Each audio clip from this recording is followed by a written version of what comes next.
Everyone's favorite topic, DOGE. Something like that.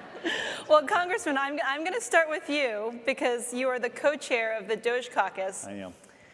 Elon Musk said recently, he decided months after leaving Washington, government is unfixable. Do you agree with him?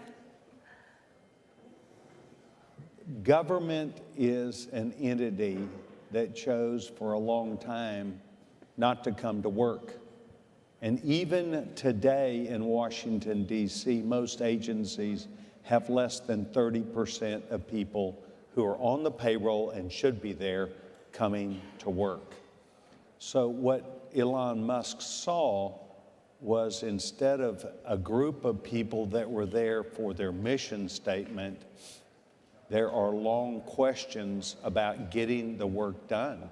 So it's just the success of a rain dance has a lot to do with timing. He's looking at something right now that is dysfunctional. And this is why at the end of September, this administration hopes that the people who want to leave, and the people who want to work will be expected to come to work. This is happening in huge companies. Jamie Dimon had to tell his employees. Apple had to tell their employees. Well, the problem is government needs workers there, and we'll get into more about DOGE. There's between $300 and $500 billion a year for the 4 years of the Biden administration of misdirected payments. There have to be people at work. You cannot outsource this to a machine. So the return to work is important. When was the last time that you spoke with Elon Musk? Well, it's been a while now. I think everybody realizes he and the president had a stormy romance, and that started going off the rails a little bit earlier before that, so let's say March or April. You spoke with Elon Musk. He came to Congress. March or April. Mike, I want to bring you in here from an industry perspective. What was it like to work with DOGE? You know, you were working with them in a number of different agencies. What's been their impact from your vantage point? Well, I mean, the return to the office and the workers side of it got all the attention, but behind the scenes, we actually got to see a lot of the positives, where you had really engaged CEO-like attention on technology that we never had before. The rigor that they brought to some of our projects was really quite refreshing and intense. And projects that had been slated to take 5 years under integrators before, we were told, okay, what can you do in a month? And what can you do in a week? And we did live coding exercises for them so that they could see exactly how our technology worked, how we were using workflow to bring AI into critical government processes. And they were really not accepting any BS. So they're very hands-on. Very, very hands-on. They're knowledgeable. The people who were at the table have great knowledge. Mm-hmm. So that focus on really trying to change things, bringing AI into government in a meaningful way, looking at exactly how to do it, not just treating it as a science experiment, like, oh, here's a chatbot, but no, what is the actual workflow? What are we trying to accomplish? What do we need to modernize? And not accepting that, you can just pay people by the hour forever and hope to get a different result. You've also worked with pretty closely with the government CIOs in the various agencies. And you told me earlier that they sort of differ pretty wildly on their approach to AI in government. Tell me more about that. Well, traditionally, CIOs didn't have a lot of power. And that has changed in many ways. And we see now CIOs who have true budget authority. We have CIOs who are not just setting policy, but also directing where that funding goes so that they can actually support modernization projects. And CIOs who are demanding to work directly with the OEMs, with us, the vendors who are supplying the software, the people with the incentive to get that software into production.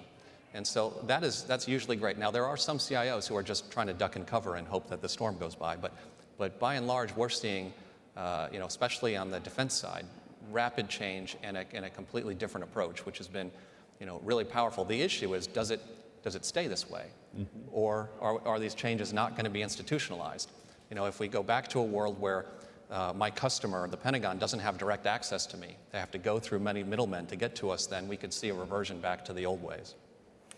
And I want to bring you in as well. So you were GSA's Technology Transformation Services lead.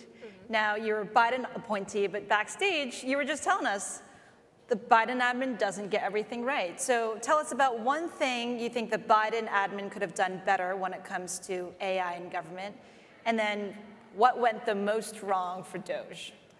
So I think both the Biden administration and the Trump administration, and probably all administrations, need to grapple with understanding an emerging technology well enough to be able to design the right kinds of regulation. Obviously, generative AI and AI models are very powerful tools that are already changing the nature of information work across the consumer technology sector. And for government to be able to get the best value out of that, we need to be able to pragmatically engage. And some of that is designing the right kinds of public-private partnerships and making sure that there are leaders who are working with vendors who can understand how the costs of doing different kinds of work are changing in the face of generative AI. Coding assistants make coding faster and easier, and they also come with a series of trade-offs and caveats and change what you need to test to be able to make sure the system is doing what you've designed it to do. So I think regulation needs to start from understanding, in a world where we have intelligence as a metered utility that you can plug into different kinds of information work, like workflow management, like other kinds of work, we need to understand how to best test that and how to design contract terms so that we can get the public-private partnership right and adopt this technology in the most pragmatic, reasonable way. And I think that in the past, there's been a sense of, oh, well, we're not sure what this thing does, but we're afraid that it's going to do bad things, so let's control just for risk. And then there's also, on the opposite side of the political or ideological spectrum, this idea that AI is amazing and it's going to solve all of our problems. I don't think either extremes are correct. I think we need to get into that nerdy, wonky middle ground and understand what the models do and how to best evaluate whether they're doing the tasks we told them to do, and then build regulation policy around that.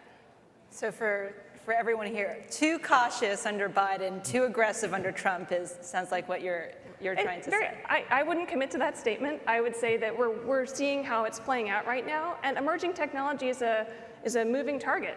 Every week we see new developments coming from generative AI companies that change the nature of how work is done. So I think the challenge is for government to keep up with that. Congressman, who is running DOGE now? DOGE is an active component in the government. They meet on a regular basis. They are made up of professionals who have a mission. They are people who sincerely want to change a system. But let's understand, they're dealing with a lot of legacy systems. They're dealing with what has been a political attack against working out of a sphere where they can get things done. For instance, identifiers of people, social security numbers. I don't think that there's a real feeling about how we identify everybody and where someone owns that they cannot put things together. And I think that they're trying to grapple with that properly. But you still have to know that these legacy systems, at some point, AI-generated databases will take their place. And this is where having people like those that are in this room pay attention to do it faster and better. You just got to understand, we also have a problem with fake data, real data. And I want to get to at that. some point, even if you look at Social Security, we've got millions of people that aren't who they say they are. And so you've got to find a way to fix before you lock something in. So a couple of hanger-ons from DOGE, the OG DOGE team, are still very active. And GSA's OneGov has announced 13 agreements with tech companies. Now, those look like $1 for OpenAI, $1 for Anthropic, 47 cents for Google's Gemini. Mike, what's the significance of those deals, and is Appian going to start signing $1 deals with the government?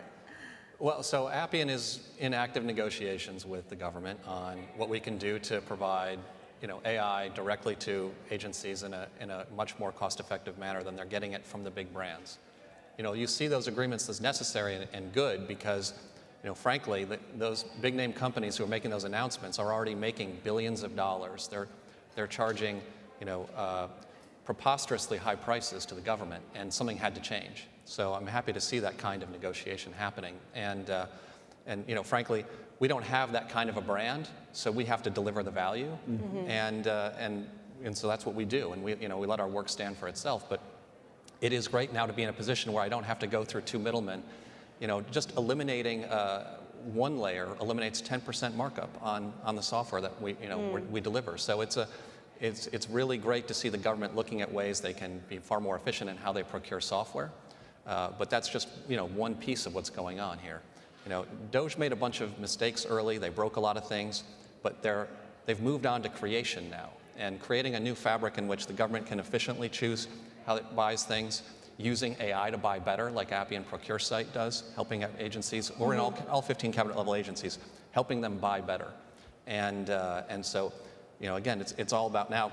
Congress needs to find ways to make permanent some of these positive reforms so that reformers and builders can build on what's actually been started here. Do you want to respond to that, Congressman? Well, they're exactly right, but there are key questions that we have to answer, and that is the silos that have been established and who has the legal authority. Where we want to get to is where they're headed, off-the-shelf systems that can be managed by the agencies. We really don't want to have the agencies to do anything more than manage their data and make decisions as it flows.